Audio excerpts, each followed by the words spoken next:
Channel को like से subscribe जरूर करें। सुरभि, कितनी बार बोला है तुम्हें, अगर तुम्हारे पास वक्त नहीं है तो तुम नौकरी छोड़ दो।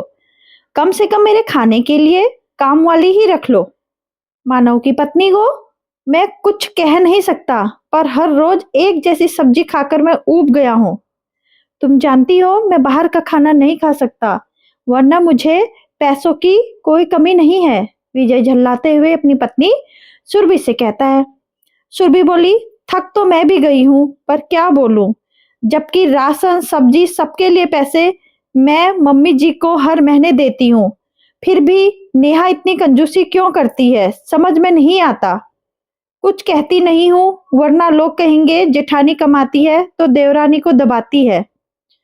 दोनों में बातें चल रही थी, तभी विजय का छोटा भाई मानव आया और बोला, भैया चलो खाना लग गया है। विजय बोला, तुम खाना खा लो, मेरे खाने का कोई मूड नहीं है। सुरभि बोली, देवर जी खाने में कुछ अलग हो तो घर का खाएं, वरना एक ही जैसा खाना दिन रात खाए तो क्या घर और क्या बाहर। मानो बोला, क्या बात है, आखिर हुआ क्या। सुरभि और विजय ने पूरी बात बताई तो मानव ने नेहा को आवाज लगाया। नेहा मुस्कुराती हुई आई और बोली, अरे अभी यहीं बैठ गए, बच्चे खाने पर इंतजार कर रहे हैं, क्या हुआ। मानव बोला, नेहा देखो, भैया और भाभी को भी वही शिकायत है जो मुझे है। रोज एक जैसा खाना खाकर ये भी परेशान हो गए हैं। पूरे दिन तो घर में बैठी रहती हो, आखिर घर में काम ही कितना होता है। अरे कम से कम यूट्यूब से ही देखकर कुछ नया बना लो। नेहा हैरानी से मानव को देखी और बोली, दूसरों से तो नहीं, पर आपसे तो इतनी उम्मीद कर सकती हूँ कि आप मेरी परेशानी भी समझें। जहां तक बात खाने की है, तो यही सवाल आप अपनी माताजी से क्यों नहीं पूछते हैं। वो रोज रोज अगर पुरानी सब्जी आए तो मैं क्या नया बनाऊंगी।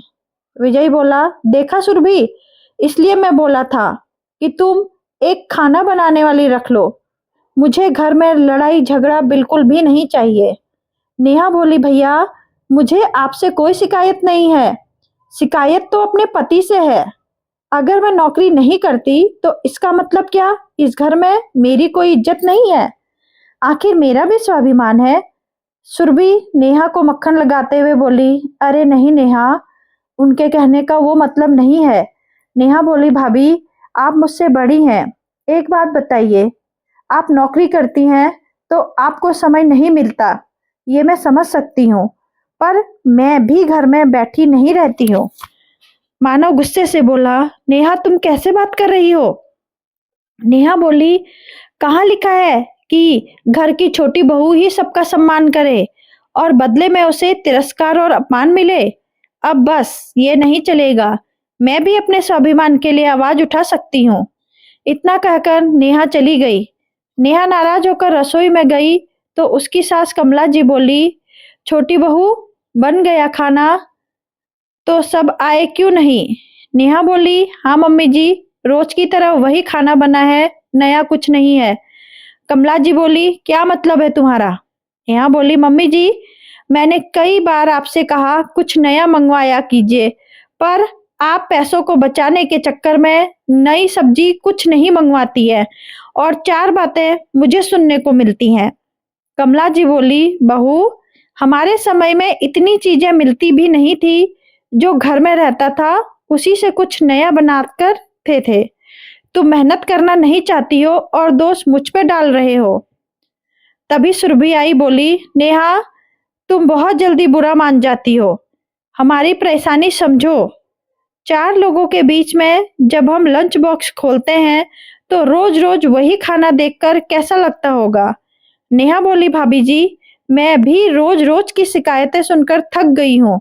समझती हूँ सोमवार से शुक्रवार आप काम कर जाती हैं, पर ऐसा कभी नहीं हुआ कि किसी शनिवार या रविवार आप रसोई में आकर मेरी मदद की हो। कमला जी बोली, बहू ये क्या कह रही हो। बड़ी बहू नौकरी करती है, 2 ही दिन तो उसे छुट्टी मिलती है, फिर रसोई से वो कैसे काम करेगी।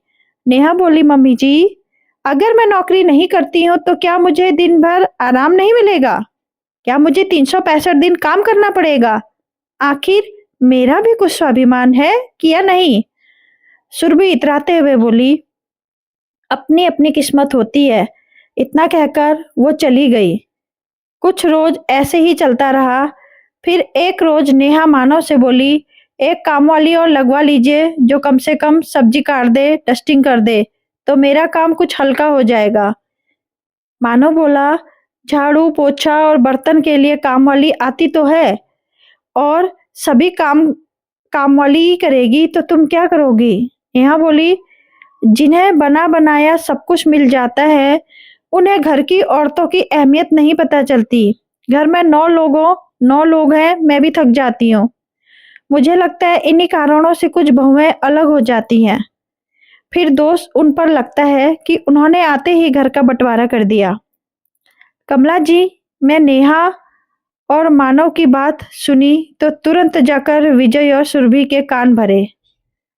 विजय मानव से बोला, अगर तुम्हारी पत्नी अलग रहना चाहती है तो खुशी से तुम लोग अलग हो सकते हो। कमला जी तुरंत विजय की तरफ खड़ी हो गई। मानव नेहा से बोला, ये सब तुम्हारी वजह से हो रहा है। तुम्हें लगता है मेरी कमाई से हमारा घर चल जाएगा? नेहा बोली, मैंने घर को बांटने की बात ही नहीं की, मैं तो बस काम को बांटने की बात कर रही थी। सुरभि बोली, नेहा घुमा फिराकर बातें मत किया करो। तुम्हारे मन में ये बातें कई दिनों से चल रही थी, अच्छा हुआ अब सामने आ गई। मानव बहुत नाराज हुआ। कमला जी नेहा पर तंज कसते हुए बोली, मानव, सबकी पत्नी एक जैसी नहीं हो सकती है, और तुम चिंता क्यों करते हो? कौन सा घर का बंटवारा हो रहा है, बस रसोई अलग होगी। सुरभि बोली, हाँ हाँ, रोज रोज की परेशानी से अच्छा है पैसे खर्च करके सब काम हो जाते हैं। इतना कहकर सब अपने अपने कमरे में चले गए। नेहा मानव से बोली, आप मुझ पर नाराज हो रहे हैं, पर कभी भी मेरी तकलीफ आप नहीं देखते हैं। आखिर मेरे स्वाभिमान की रक्षा आप नहीं करेंगे तो कौन करेगा? देवरानी हो तो क्या मेरा स्वाभिमान नहीं है? सुबह से शाम तक मैं लगी रहती हूँ, उनके बच्चे और अपने बच्चों से भी कभी फर्क नहीं किया, फिर भी 4 बातें मुझे ही सुनने को क्यों मिलती हैं? मानव बोला, नेहा मैं समझता हूँ, पर मेरी इतनी कमाई नहीं है कि मैं पूरे घर को चला सकूं। अब ये सब कैसे होगा? नेहा बोली, सब हो जाएगा, और देखिएगा कुछ ही दिनों में रसोई भी एक हो जाएगी। इतना कहकर वह चली गई। 1 हफ्ते में रसोई अलग हो गई। नेहा किफायत से अपनी रसोई चलाती थी। कुछ-कुछ बात घर के बगल में बगीचा था, उसमें वो पालक, धनिया और मेथी कुछ न कुछ लगाती और ताजी सब्जी भी मिल जाती थी। खाली वक्त में वो पापड़ बनाती और दुकान वाले को दे देती थी, और उसकी कमाई भी होने लगी। सुरभि ने घर के काम और खाना बनाने के लिए काम वाली रखी। वो तेज मसाले में जला भुना खाना खाना बनाकर चली जाती थी। बच्चे खाने से इनकार करते और नेहा के पास चले जाते। नेहा ने बड़े प्यार से खाना खिलाती थी। एक रोज विजय दफ्तर से लौटा और सुरभि पर चिल्लाया, एक दिन भी ढंग का खाना नहीं दे पाती हो, इस तरह तो मैं बीमार हो जाऊंगा। इस महीने कितना खर्चा हो चुका है तुमने जोड़ा है? इससे अच्छा तो हम एक साथ रहते थे तो कम से कम ढंग का खाना तो मिलता था। सही कहती थी नेहा, उसकी कोई गलती नहीं है। अब तुम लोग सहयोग नहीं करते थे तो वो अकेली क्या करती? एक रोज कमला जी सुरभि से बोली, बहू, 2 दिन छुट्टी मिलती है, कम से कम 2 दिन तो खुद खाना बनाओ।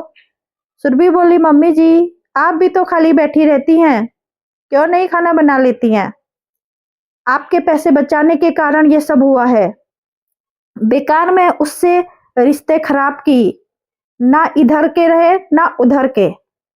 सुरभि के बच्चे नेहा के घर से आए और बोले, मम्मी आज आंटी ने बहुत अच्छा पालक पराठा बनाया, आप खाती तो उंगलियां चाटती रह जाती। सुरभि के मुंह में पानी आ गया। अगले दिन वो विजय से बोली, गलती हमारी है, हमने नेहा की मदद नहीं की, और आज हमें इतनी दिक्कत हो रही है। इतना कुछ करने के बाद भी दिक्कत तो वहीं की वहीं रह गई, और परिवार भी बिखर गया। मैं बड़ी हुई तो क्या हुआ, आखिर वो मेरी देवरानी है, उसे भी तो उतना ही सम्मान का अधिकार है। मैं उससे माफ़ी माँग लूँगी। कमला जी आई और बोली, बड़ी बहू ये क्या कह रही है? तुम क्यों माफ़ी माँगोगी? विजय बोला, माँ आप तो रहने ही दीजिए। रिश्तों को संभालने की जगह आपने चीज़ों को खराब कर दिया। सुरभि नेहा के पास जाकर माफ़ी माँगी। नेहा उसे रोकते हुए बोली, जेठानी जी, सम्मान के बदले अगर सम्मान मिले तो किसी भी परिवार में नोक-झोंक ना हो। मन से मैं आप लोगों से कभी नहीं अलग हुई थी। इतना कहकर नेहा सुरभि के गले लग गई। विजय ने बोला, नेहा हम सब तुम्हारे दोषी हैं, हमें माफ कर दो। मानव अपने कान पकड़कर मुस्कुराते हुए बोला, मैं तुम्हारी परेशानी नहीं समझी थी, तो मैं भी तुम्हारा दोषी हूँ। कमला जी बोली, बहू अब क्या मुझे भी माफी मांगनी होगी?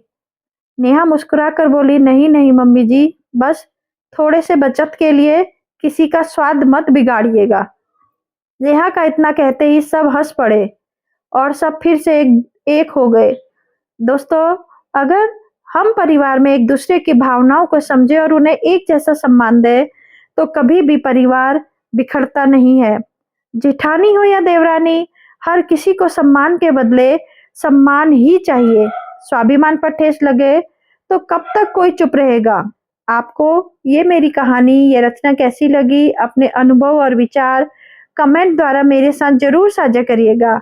कहानी को मनोरंजन और सीख समझ कर पढ़ें और उसे शेयर करें ताकि लोगों की मानसिकता बदले। बहुत बहुत आप लोगों का आभार, धन्यवाद।